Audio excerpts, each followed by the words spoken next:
The 2024 Porsche Cayenne got a major facelift update compared to the 2023 model. Today we're going to be talking about some of the best features about that update, including the exterior updates as well as the interior updates. We'll also be talking about the performance of this car, seeing that this is an S trim level compared to the base model. So starting here in the front of this Cayenne, you'll notice that one of the biggest overall changes is the entire front end. And starting with just the headlights, Porsche decided to square off these headlights a little bit more compared to the previous model. They were a little more rounded, but I think these squared off versions look a lot better. They redesigned the grille. It looks more aggressive. It looks more sporty. It gives a more Porsche-esque look. They also just redesigned the front end to be a little more boxy as well. You get more of those sharper lines. It's not so curved and rounded off, which looks way better. And it's one of the bigger trends that you see among all the cars today. For the 2024 model year, Porsche has done the biggest upgrade to the S trim level of the Cayenne. That being, they dropped the 2.9-liter twin-turbo V6 engine, and they installed this 4-liter twin-turbo V8, which is producing 468 horsepower, which is more than plenty for anything you want to do, especially since this is only the second highest trim level of this car.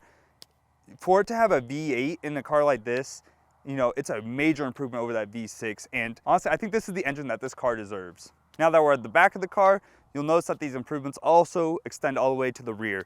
And one of the first improvements is that this tail light looks way better. It doesn't have that glass that covers it fully. It's got some texture and you can feel it in between the light bar and the Porsche logo. They did continue with the light bar all the way across. I wasn't expecting them to change that anyways, but it does look great. This car also does have these quad-tipped exhausts. Not only do they look good, but they also sound great. And this car does come installed with a tow hitch. In case you do need to tow anything, overall, Porsche did a great job with the rear end of this car. The upgrades from the front to the back, they look great. And let's move on to the inside. Here inside the car, you'll notice that there's a bunch of major improvements in here as well. Porsche's upgraded the infotainment system. It looks way better. It looks like the Taycan infotainment system, which is overall just a great looking upgrade for this car. They gave it a fully electronic gauge cluster.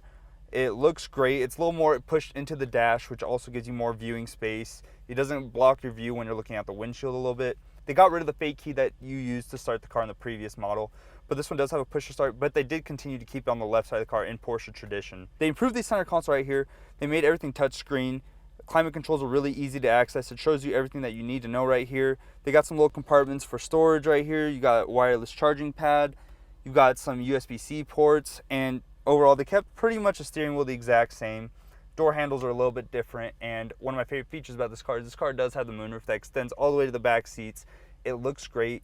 The interior of this car feels way better than the previous 2023 models. Overall, I think this is one of my favorite Porsche models now. It's very comfortable, it looks great, and I can still hear that V8 right now as we're just idling. In the end, Porsche did an overall amazing job with the new Cayenne.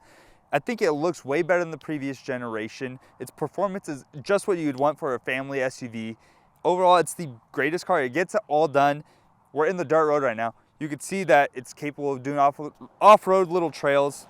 I just think that, this is one of the best SUVs out there that you can get today.